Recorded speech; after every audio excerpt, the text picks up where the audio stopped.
Busta Rhymes up in the place, true indeed. Busta Rhymes up in the place. Who can flow with me? Just to let you know. Welcome, ladies and gentlemen. It is I, the infamous Mr. T.Y., and this is the Project Recap Podcast. What you gonna do, brother?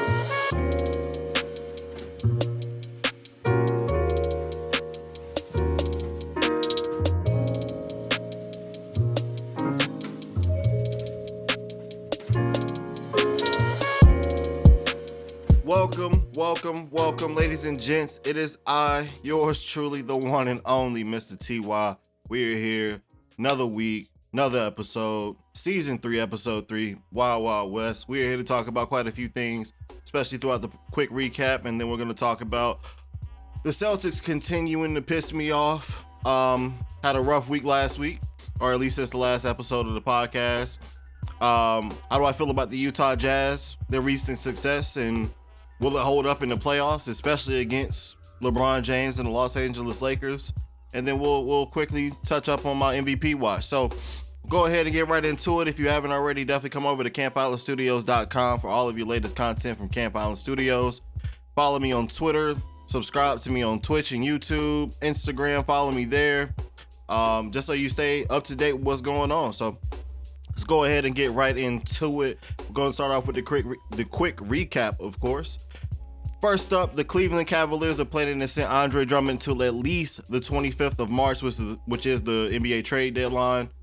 I've heard from this, or during this early hours of the morning, Shams had put out a tweet saying that the Toronto Raptors are in talks with Cleveland about possibly trading him to Toronto, or I call them the Tampa Bay Raptors. Boy, I can't talk today. I can't get my thoughts out. I don't know why. Maybe it's the gas.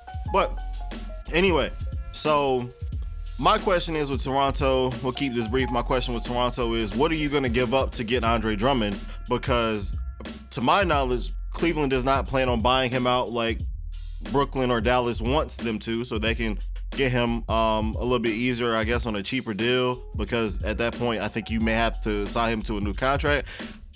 That I have not looked into when it comes to buyouts, not too informed with how the buyout process works and what that could lead to, but Toronto is the only team that I've heard that is in talks with Cleveland about possibly trading for Andre Drummond. I think the Celtics need to be in that conversation too, just seeing what we're struggling with. But then again, I don't know if it'll necessarily help a lot of our issues. We'll talk about that here shortly. Up next, Blake Griffin is also going to sit out, as Detroit and Blake are planning to come to some kind of agreement as they figure out what his future in Detroit will look like. Will he be a part of their long-term future, or are they going to trade him? I don't think he'll be getting traded, because I simply don't think he's worth his contract. He's on a 2-year, $75 million deal for the next, or for the remainder of his contract. He's making $75 million over 2 years, and that's about $37 million a year. So I don't know, especially with his output, with what he can do on the court, is that really worth all that much money? Would you trade for him? Because I sure as hell wouldn't. I don't think anybody would want to trade for him. I don't know if they could. Again, I'm not too informed. I'm not too educated on the buyout process. This is something I'll do and get a little bit more educated on before next week's episode. But maybe Detroit and Blake can come to some kind of buyout agreement. I don't know if that's an option. I don't know if it's likely. Just putting it out there, because I don't think Blake has much trade value for where his current performance stands and how much his contract is worth. So we'll see how that unfolds. John Wall also is returning to Washington tonight, or I won't say returning to Washington, but he's playing against his whole team, as Houston will be hosting the Washington Wizards here tonight on NBA TV at 7 p.m. I think I may check that game out just because of the storyline, if you will, with the whole, John Wall playing for Washington, getting traded, all that good stuff. So I may check it out. I'm more interested in seeing the Utah and Philly game tonight and a few other games, but I may check that game out here tonight too. For those that don't know, Anthony Davis aggravated his, I don't know if I'm going to say this correctly, this word, but tendinosis in his right Achilles. Playing against Denver, he bumped legs with, I think, Nikola on a drive at the elbow, bump legs, kind of hit him in the upper thigh area. I didn't know that can fuck up your Achilles sitting them up that high, but seeing how the body works and how muscles work, it don't seem too far-fetched. I'm not a doctor, I'm not a scientist, don't plan to be. I'm not gonna act like one. But moving on. In that game, of course, the Lakers ended up losing to Denver, ending their 7-game streak. Hopefully we'll find out more about Anthony Davis and his condition as he's getting his MRI today on February 15th, which of course is Monday. So we'll hopefully find out something before the day is over. And if we do, of course, we'll try to update everybody on that on our socials. Project Recap on Instagram, the Recap Project on Twitter.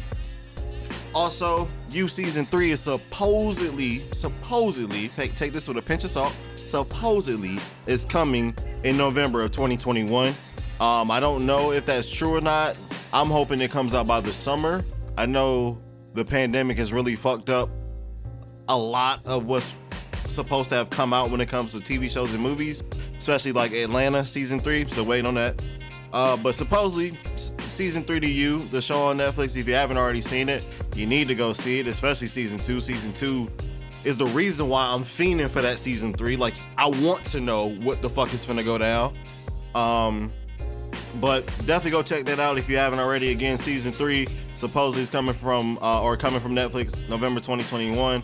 I got this information from a Twitter, I want to say it's a Netflix fan page account, but the Netflix official account retweeted it and had commented on it, didn't deny it or anything, but I think they were more, the tweet that they put out in response to that tweet was more so about the graphic, like they love fan art or some shit, but they didn't deny that it wasn't coming or if it was coming in November. So we'll have to wait and see. Again, take that with a pinch of salt until we get some concrete confirmation. Also coming to Netflix, they are putting out Netflix is planning to put out the 500th Biggie documentary. I mean, my bad. I'm just tired of people milking what happened to Biggie as far as, his death and all that. Like, it's been so many shows and movies that have come out from that. It's kind of getting played out. Like, I think Notorious, the movie, was enough as far as like diving into the whole Biggie story. But then again, Netflix, I'll take that back. Netflix does have an interesting way of,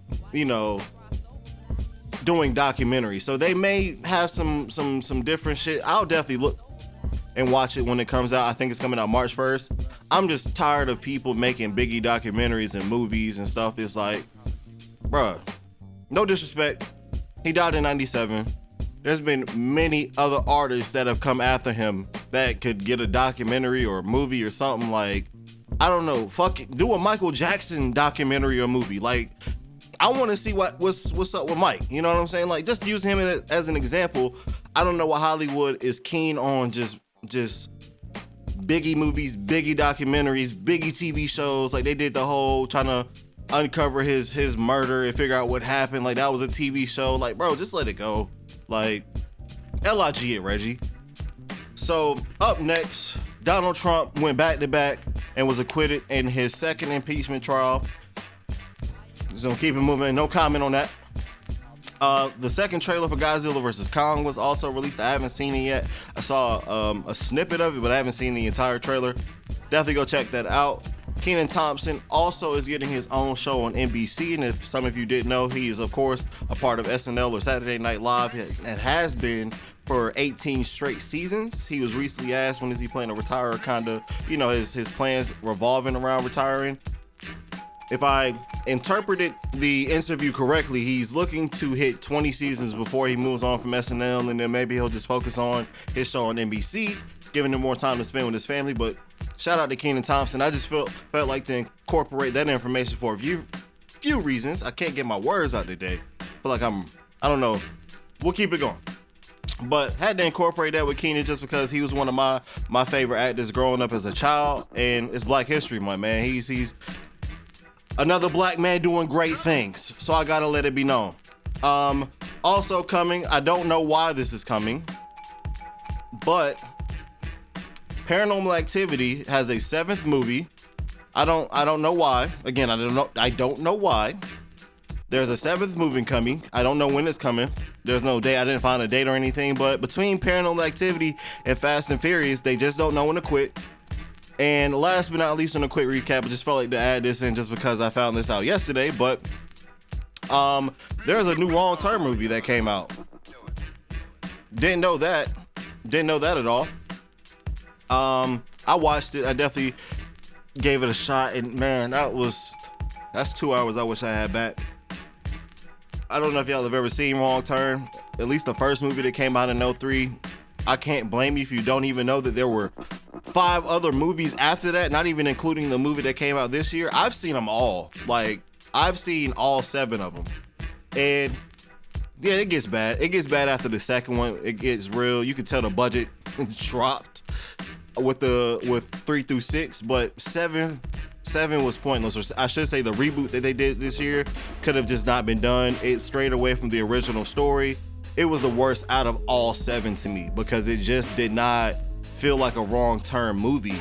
But if y'all are interested in Wrong Turn, the movies or whatever, definitely go check out the new one. Give it your own spin or whatever. Give it a try. I personally thought it was horrible. Just should have never happened. Moving on into our main topics, we are going to start with the worst team in the NBA today, the Boston Celtics. We're going to talk about just how badly they have played since the last episode of Project Recap. So, in the last week, they have played, like I said, piss poor, just no effort, just dropping games, just not trying. Like, whether it be on defense or on offense, trying to score, taking smart shots. I feel like we just haven't been doing any of that. In the last week, the Celtics have gone 1-4. The only win came against Toronto or the Tampa Bay Raptors, which I'm glad we beat them because I don't fuck with them, mostly because of Kyle Lowry.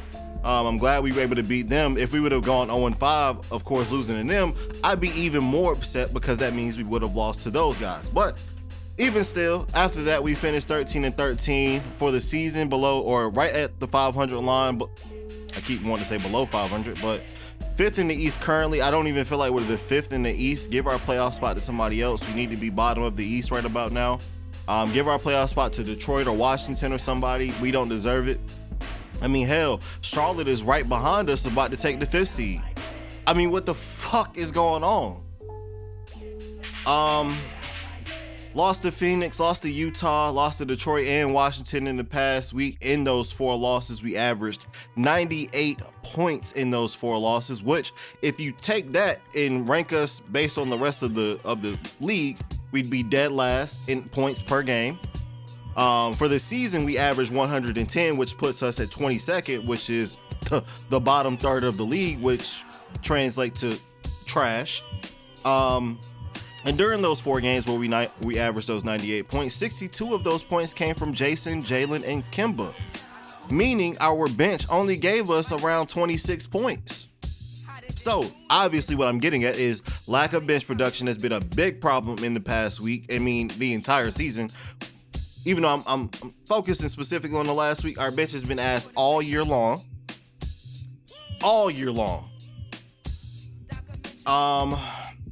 Currently, our bench averages 26, or I should say, they averaged during that week, of course, like I said, 26, 27 points. We average around 32 points for the season when it comes to points from our bench, which is 28th in the league, which is, to me, just ass. Like, bro, we're almost dead last in points from our bench. No contributions at all.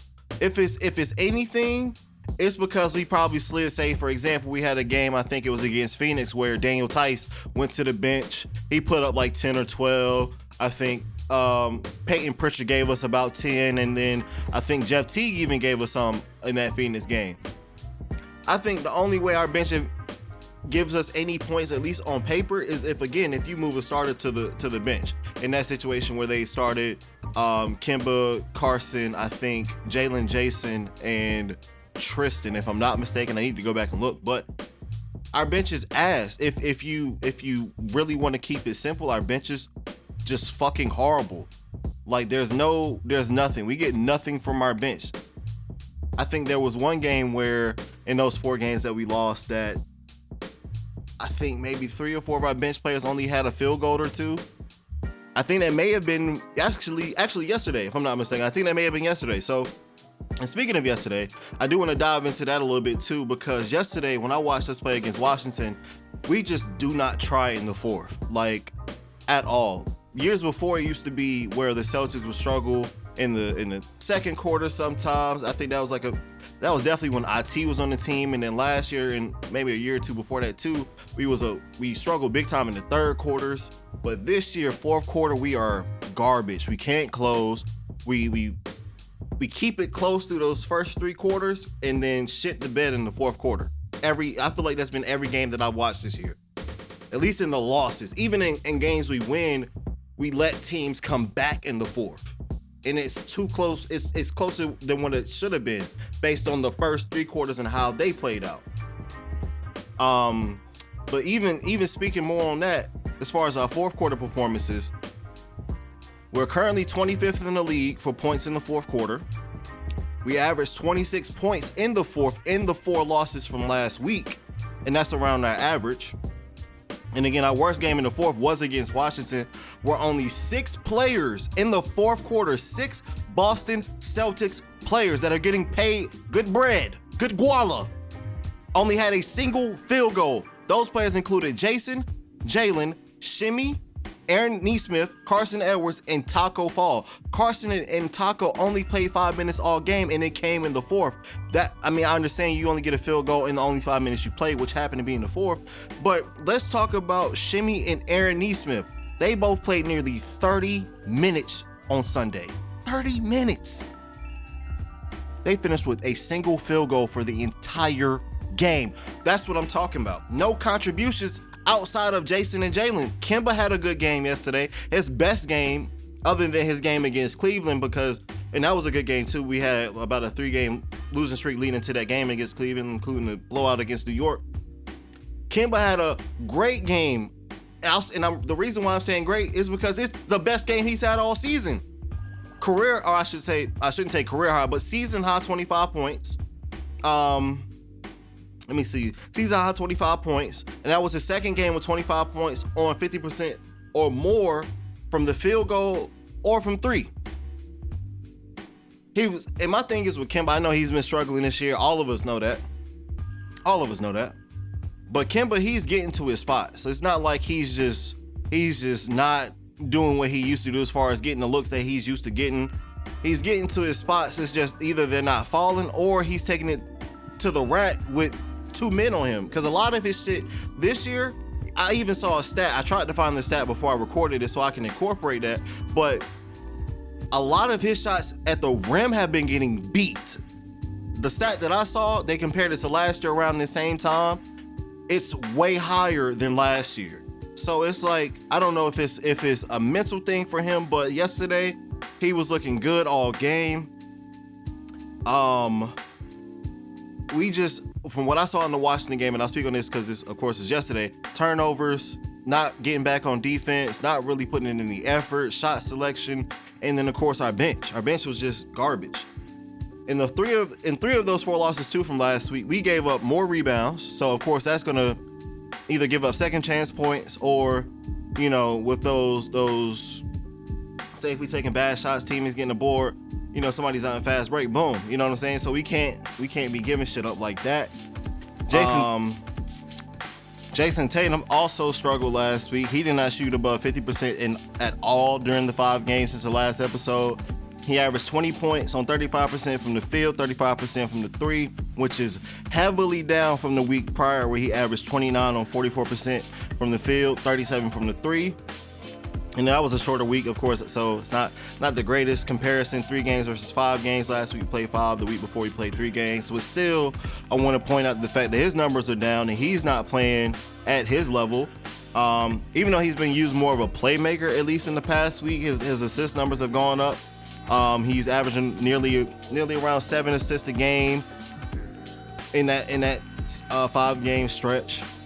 Kemba has also struggled other than the Washington game. He averaged 17 points on 32% from the field, 47 from 3. Again, that Washington game was his best game yet. And my thing with him, I just want to see that more. because I know Jason and Jalen are going to play. At least Jason, he'll get it back going. Jalen was the best thing that we had going all week. He averaged 24 and 48% from the field, 32% from three. He didn't play well against Toronto. He shot like 3 for 14, had 12 points, but that game he did have 10 assists, so he picked up somewhere as he was lacking with the scoring. So he made up for that somewhere, and kudos to that. I just want to see how we're going to fare out in his next 5 games over the next week. I think we're going to go 0-5. I'm going to just put that out there. We got Denver coming to Boston, 2 games against Atlanta and Boston. Then we go on the road against Dallas and New Orleans. I think that's 5 L's waiting for us. Just waiting patiently for us to get there. I'm just tired of seeing them play like this. You know, I've seen the Celtics team play like shit over the years, especially after Paul Pierce and KG left. That was a rough time. That was a rough little stretch. Then we lost Rondo. That was a rough stretch. I tried to watch the game yesterday before work. I'm thinking, okay, let me get my head together. We finna, my last day of the week. I'm watch the Celtics game. We play at 1. I'm working at 3. I can, watch a good chunk of the game. Game probably will come on around 1:30 because, games don't really start on time. But I'm watching that game, and in my mind, I don't want to work. I'm like, damn, bro, I got to work about an hour or so, hour and a half, 2 hours, whatever. And then I'm watching us getting beat the fuck down. Like, I'm like, not only do I want to work, that's in my brain right now. Like, I'm upset that I got to clock in soon. But not only that, my team is getting busted by Washington, who I think is the worst team in the league. So we're getting busted by the worst team. That makes us the worst team. How about that? So I don't know. Maybe, is it Marcus Smart? Is he the it factor for us? Is he the reason why we're losing? If so, is he in the MVP conversation? I don't know. I'm just talking shit. But either way, I just want to see us play better, man. I really want our bench to give us more. I don't think our bigs are a problem no more. As far as defending, grabbing boards, Damian Tice has been playing great. He's become our shooting big, if you will. Tristan Thompson's down there crashing the boards, playing low post. I'm not at all concerned with them. It's our bench and our effort, at least in the past week that I've seen. Our bench, our decision making, our shot taking, like in that Phoenix game, Jason and Kemba were getting locked the fuck up. I just want us to just get it together. Danny Ainge, make a call, get somebody. I know you're not at the house cool and watching us dropping these games, just like, all right, we'll be fine. Yeah, we'll be cool. Ain't no time, bro. We gotta do something. At this point, we don't need to be worried about no playoffs. Playoffs should be the last thing on our mind. We should be worried about what draft pick we get next year at this rate. Are we gonna be in the lottery? Cause we playing like shit. And I'm tired of it. I'm tired of it. Y'all know I love my Celtics to death, man. I've been a fan for a grip. It's been a long time for me. I hopped on that bandwagon in 08 and ain't looked back since. And seeing us play like this, when I've seen us play better with teams that were not as good as this, it don't make sense. And I don't think it's Brad Stevens' fault. Like, I've seen people on social media try to put it on Brad. What can Brad do? He not out there hooping? Blame Danny Ainge. This is the team he put together. And then blame the motherfuckers for not hooping. Come on, bro. It's Brad Stevens. He's been here. I should say this. Since he's been here, we've been in 3 conference finals. So Brad is not the problem. Brad can coach. That's a gimme to me. It's the bench players. It's really all of the players. I'm not even just gonna put it on the bench because everybody except Jason, or not Jason, but Jalen, because Jalen was the only thing that was really consistent all last week. Jason, Kemba, and everybody else need to step the fuck up. ASAP. Ace-fucking-sap. Up next, we're gonna move right along. I'm just done with the Celtics right now. Like, when I tell you that pissed me off yesterday watching that game, and I kept coming back to the scoreboard, like, cause I was watching the game on NBA's website, and then once it got to a point where we were like down 20, I closed that tab out, and I just had to like just sit there for a second, like, bro, these niggas are really ass. And I kept coming back to the NBA website, check the score, and it never changed. And once it got to the fourth and we were down 20, I'm like, yeah, that's an L. Because if we didn't make any progress in that third, that game is over. Just knowing how we play in the fourth, game's over. So moving right along, I'm just done with them. Up next, I do want to talk about the Utah Jazz and the recent success they've had, and if that will mean anything in the postseason. So I'm gonna start this part off with a question for y'all. Do y'all think the Utah Jazz, as it currently stands with how they played and how the Lakers have played, can the Utah Jazz beat the Lakers in a 7-game series? I understand Anthony Davis is hurt right now with the whole Achilles injury or aggravated Achilles tendinosis, whatever. I don't know, but I don't think the Jazz can beat the Lakers even without Anthony Davis. And I'm willing to go on record saying that. I don't think the Jazz will beat the Lakers because I've always felt if you give LeBron just a little bit of help, it's a wrap for everybody else. Prime example, go back to the 2018 playoff run.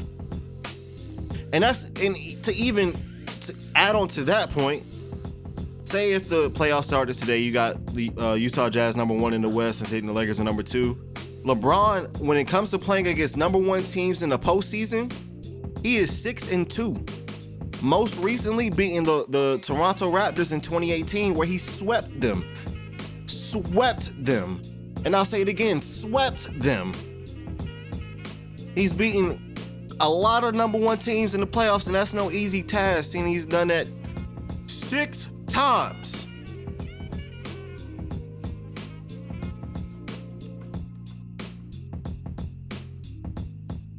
But I want to give the Jazz credit where credit is due.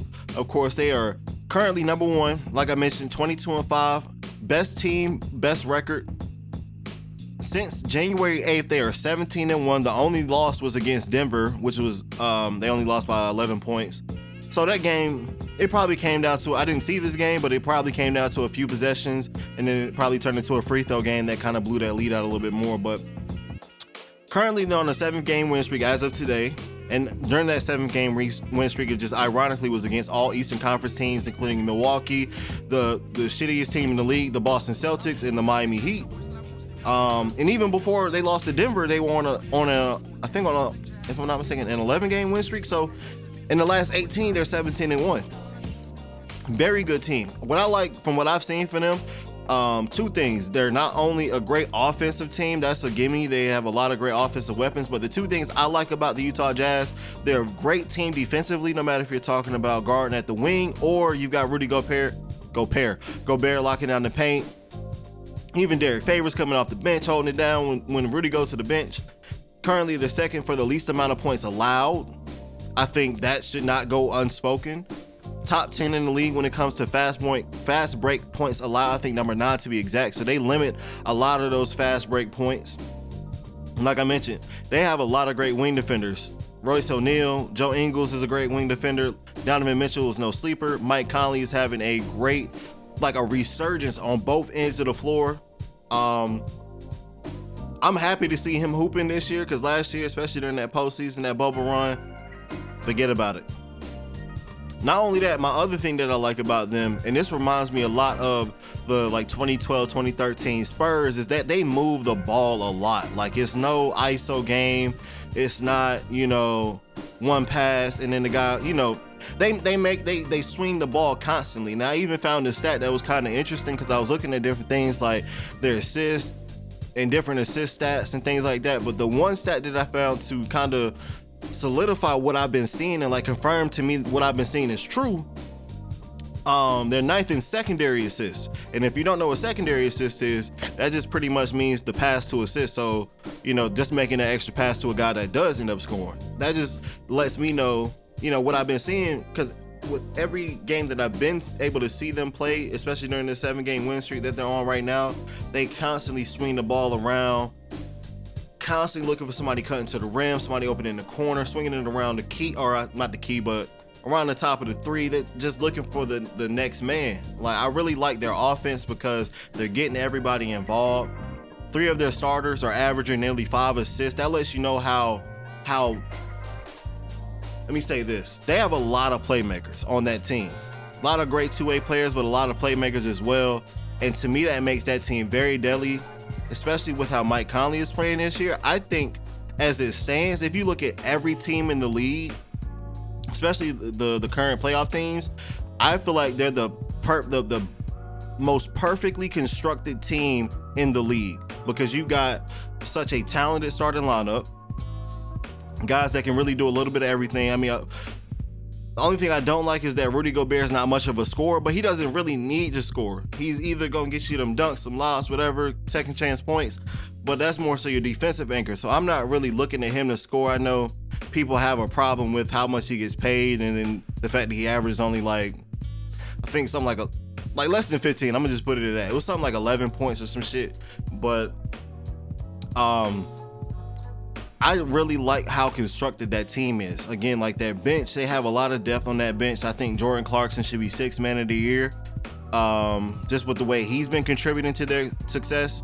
I've been seeing some people say, oh, Eric Gordon should be 6th man, or Dennis Schroeder, or not Dennis Schroeder, I'm tripping. That's a whole season ago. And some other players, but I'm thinking like, do y'all not see what Jordan Clarkson is doing for the Jazz? Like, I think he's averaging nearly around 16, 17 points a game. And if I'm not mistaken, I think not only is that his career high as far as his averages, his numbers have also gone up in free throw percentages and 3-point percentages. He's had some really good games against teams like Denver, Atlanta, Dallas, Minnesota, and a few other teams that I've been able to watch him play against. And he's just been a consistent scorer for them all year long. And not only that, somebody that's going to move the ball, somebody that's going to get out and defend. And I just don't see why he shouldn't be 6th man of the year, if not in that conversation. So we'll have to see how that plays out. If he can consistently keep this going, which I think he will, just seeing how he's played all year, and then just seeing how good Utah is, I think with the way they've been playing, he'll be able to keep that up. It's just a matter of, can they hold a team like the Lakers in the playoffs? And I don't think they'll be able to do it because, like I've mentioned before, and I'll say this forever, you give LeBron a little bit of help, you're in trouble. Like, with or without Anthony Davis, that squad has enough to beat the Jazz. So I think it'll really just come down to who defends who better, because they both have, to me, two of the best defenses in the league. I think Utah just has a slightly better offense than LA, because LA, from what I've seen, they struggle a lot, especially in the start of games, and they have to claw their way back into the game to have a chance. They've had quite a few games like that this year. So I think, Utah has the better offense, but the Lakers may have them on defense. So I think it'll come down to who can defend who better if we're looking at both teams fully healthy. And again, it's gonna come down. I think it's gonna go to the Lakers. I don't know. I don't think the Jazz can beat them.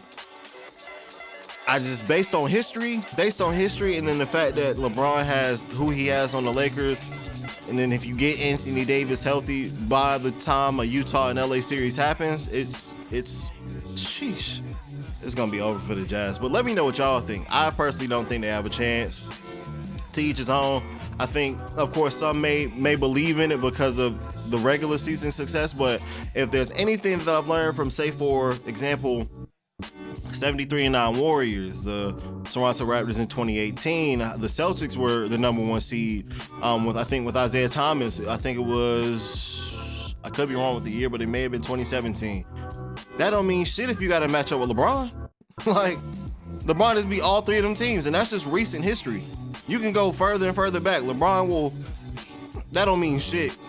Number 1, you can be 82-0. You match up against LeBron, you better be on your P's and Q's.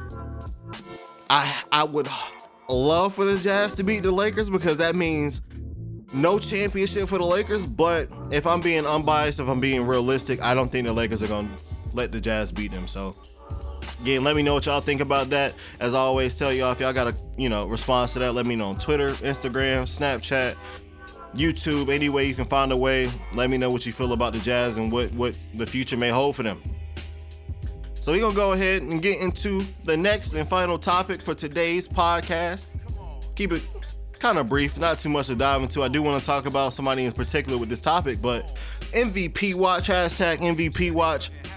I want to update my list as far as MVPs. I think I may have mentioned, I know LeBron and Joel are in my list, but KD is also in my list. I feel like the Nets are nothing without him, even though if you look at the games he didn't play, they're not that bad, and it's not a big sample size. They're 4-5 without him, slightly below that .500, and 12-7 with him.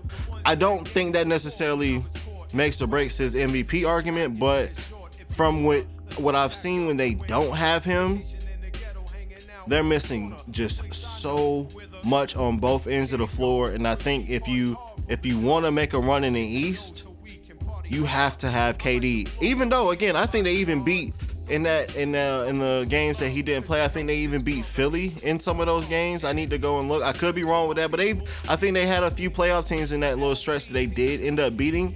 I just don't think you can last without him in a 7-game series. So I definitely feel like KD should be in that MVP conversation. But not only him, I also think Damian Lillard should be in that list. Seeing the way he's performed this year, I think I said this on the first episode of season 3 that I think Damian Lillard could be in the MVP race. I still think that, especially seeing how he's played, especially, I hate to keep using the word especially, but especially since CJ went down. Now, if you compare the games with CJ versus the games without, 8-5 on both sides, but Damian's numbers have gone up. The Blazers are currently 16-10. They also don't have Yusuf Nurkic, haven't had him for 14 games, so you're missing 2 of your starters. They're on a 4-game win streak currently. Out of the last 6, they won 5 and 7 of the last 9. Again, like I mentioned, his numbers are up. He went from 28 points to 31 points a game. Assists are slightly up. And not to mention, not to give Dame all the credit, because Melo, Gary Trent, and Cancer, bringing Cancer back has definitely been beneficial for them, but they've also stepped up too. But I just think with the way Damian has been playing all year, he's only missed 1 game this year. They would not be 16-10 if they didn't have Dame. Now, say if CJ was the one healthy and Dame went down, they would not be playing as good. I just highly doubt it. So to me, MVP is not. Some people look at it as the best player on the best team. I look at it as, would your team be as good without you? That's how I determine if you're the most valuable player, especially if you are having a great year statistically, like somebody like Dame or LeBron or KD or Joel. But how successful would your team be without you? That's how I determine MVP, and that's why those 4 guys in my MVP list. But again, I think Damian Lillard should definitely get more recognition and more consideration for that MVP award because of how he's been playing. With CJ out and Yusuf Nurkic out, he's taking more responsibility on offense, and it's showing, especially with the games they've been winning over the past few weeks. I think we need to start paying more attention to him. I'm definitely going to be watching more Blazers games. That's definitely on my list between them and Phoenix. Those are 2 teams I want to start watching more of. Started back, or I should say I started catching up on Phoenix games a few days ago, and that's somebody I want to talk a little bit more about probably next week. As far as like their chances in the West, we won't talk about that today, but yeah, I want to know who y'all are considering for MVP based on what y'all have been able to see. Again, my list is LeBron right now is number 1 for me. Kevin Durant number 2, Joel number 3. Joel was number 1 for me a few weeks or last week or whatever. And Damian Lillard is definitely in my list too. So I'm gonna leave it at 4 right now. I couldn't find a 5th player that I would put in the MVP conversation. I'll probably do a little bit more thinking and kind of figuring out who would I consider to be in that race. But right now, as it stands, those are my 4.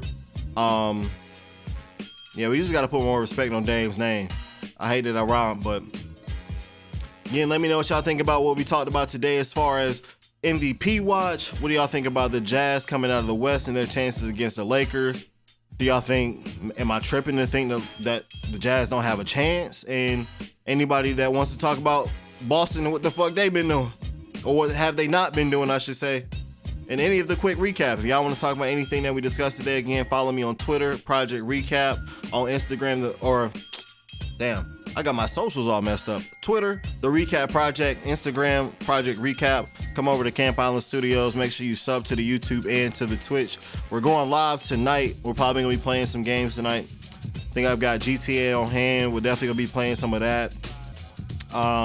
Probably a lot of GTA. I might get on Call of Duty, may play a little 2K, but GTA will definitely be in heavy rotation for tonight's stream. So we'll probably start around 7 to 8 for the stream. So yeah, I tried to keep this episode not too long. Wanted to keep it, of course, about 3 topics. Tried to aim for about 30-40 minutes, and yeah, I'm glad we were able to come back-to-back weeks. Another episode down. Next week, episode 4 will be coming. No title yet, but we'll definitely release that information probably as the weekend gets here, and put out the name and everything dealing with that. But as always, guys, I appreciate y'all tuning in for another week of Project Recap. Working on getting more consistent with this, so definitely look out for next week's episode. We'll release information about that as far as the name and everything probably this coming weekend. But come check us out tonight on Twitch. We'll be streaming tonight and tomorrow. So as always, guys, it's your boy TY, and I'm signing out. What you gonna do, brother?